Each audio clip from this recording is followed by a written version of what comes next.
Welcome back, my friends, to another unsolicited and uneducated football analysis by your friend David Valentin. 7 weeks of MLS action have come to a rest while the FIFA dates are being played out.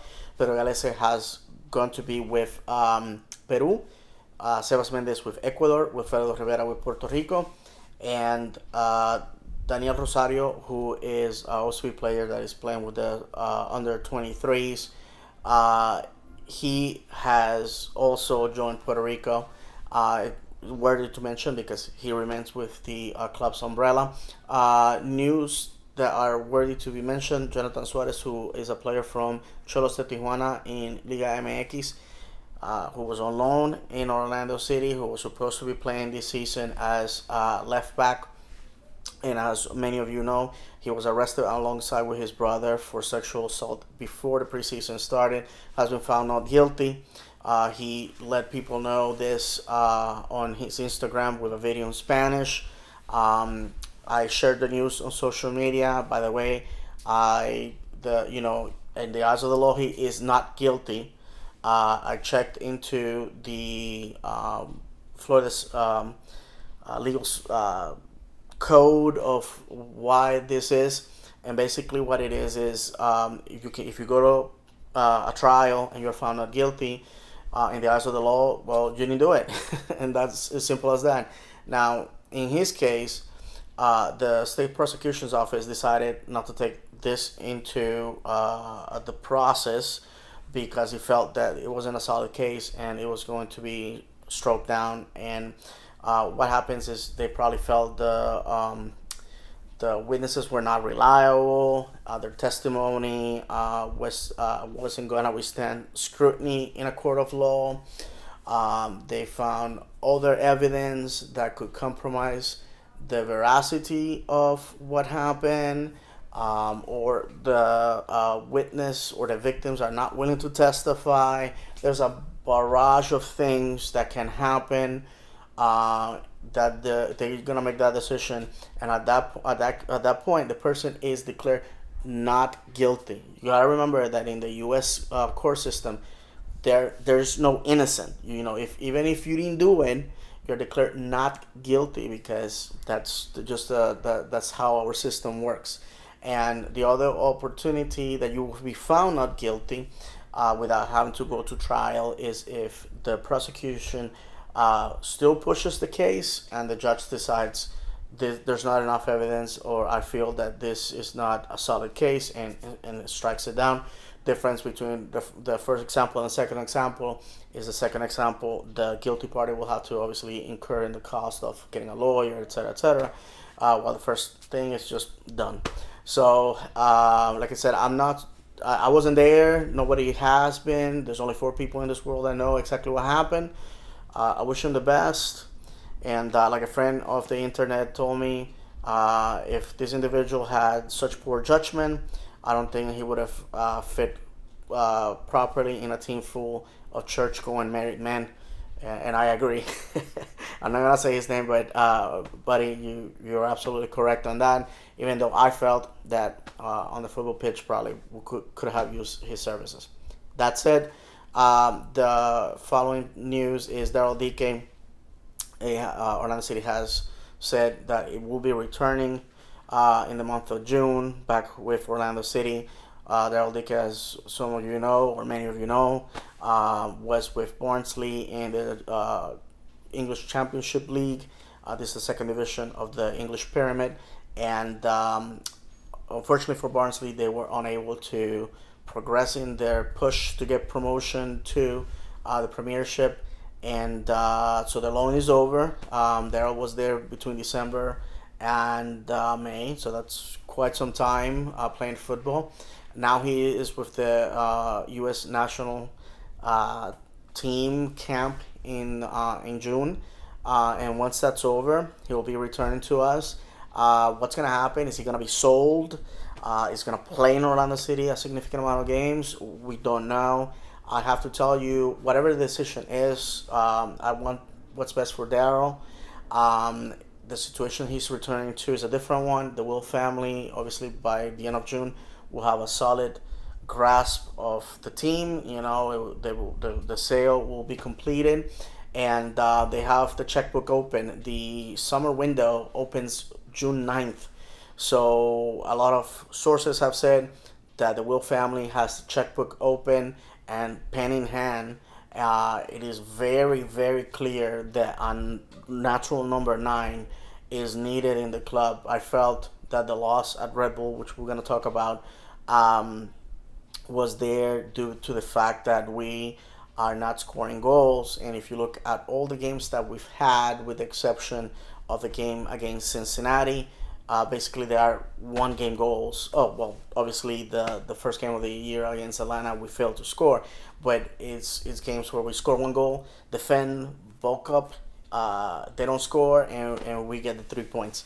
So it is important that now that we have owners with money to go and get players that are going to score for us. If I can mention Alvarado and Ayes, for some reason they are not seeing the pitch. They're taking international spots, and in my opinion, if they're not contributing, they are not beating Tesha Kindele for that number nine spot, then they don't have a place in our club. And it sounds harsh to say that, but I want to win.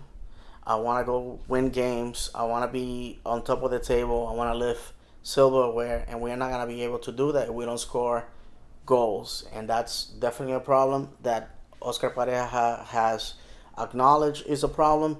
That Luis Musi has acknowledged is a problem. And I guarantee you something that the Will family realizes is a problem. Cool thing about that game is that Sylvester Vanderwater scored a goal. We were this close of tying that game and escaping with a point, but the fact of the matter is, we failed to do that. We failed to get a result, and you're not gonna win every single game. It's disappointing, but it's the in my opinion, it's the good kind of disappointment, because we know that we are much better than that. So we will see how we return after the break. Pato probably will be able to be a sub at that point. We don't know what Daryl Dickey's situation is gonna be, but definitely we have to have somebody that can put the ball in the net. That's a fact. And also that game was Sylvester Van der Weer's first goal in MLS.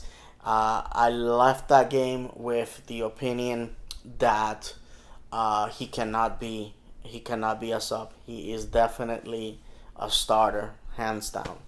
Um, in last, the news came out today that MLS will be instituting a new third division league that will compete with USL League One, and basically they expect all the B or two teams that MLS teams already have playing in the championship in League One to be in this league. I'm a little surprised about this because USL has been such a great partner for MLS. They were there for affiliation, famously in Orlando. We remember when we were affiliated with Sporting Kansas City and we got Dom Dwyer on loan, which enabled us to win a championship in 2013, and not only that, to get in the radar of becoming an MLS expansion team.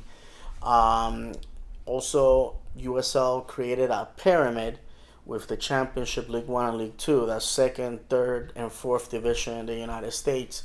And I just don't see how creating a competing league that is gonna basically dig under the foundation of USL. It's smart because we have seen in the past that when two leagues start competing against each other, U.S. football and the fans are the ones that lose that battle. Um, I think it's backstabbing, and I don't agree with it. MLS has benefited from the lower leagues, having teams like Orlando, Nashville, Cincinnati, Minnesota. Um, who else is out there? Sacramento, if they eventually join the league, Portland, Vancouver, Seattle. that came from the minor leagues into MLS, and or markets that have been cultivated by USL teams like Charlotte, Miami, um, St. Louis, and so forth. And I personally think that it's not gonna be good. I've seen this before. We saw it with the NASL. They competed, NASL disappear, and that's less opportunity for American players to get to play. Not everybody's gonna play the best of the best football in the United States. In Canada, there has to be leagues for players to develop. And for markets that not necessarily are attractive to what MLS business plan has, to have a team to support. I have said it many times that the goal of the federation should be to create fans, fans that go to live football. You have that, you will have your future players in those stands. We cannot create football culture. We cannot get better as a nation. We cannot get our sport popular with a nation of people getting up at 7 in the morning to watch a team in another continent, in another community, in a place that those fans will never get to visit, a community they will never be part of, and a place and a team that does not represent them. So, with that said, um, Orlando City will return to the pitch on the 19th against Toronto. It's an away game. At the moment, we don't know if it's going to be played in Toronto or it's going to be played in Orlando. If it's in Orlando, we'll be under the restrictions that Canada has, and that means no fans. So hopefully things will go back to normal. I know the Canadian fans want to see their teams at home. They have not been able to since the very beginning of the season in 2020, and that sucks. They those teams need to go home for us to, now that here in the United States we're going back to normal. The next home game for Orlando City is gonna be June 22nd with zero restrictions. So hopefully I'll be able to go. It's a Tuesday, so maybe it will work. I don't know, but the fact that at that point we'll be done with all this madness, it's a cool thing. So thank you again for watching, and as always, vamos Orlando.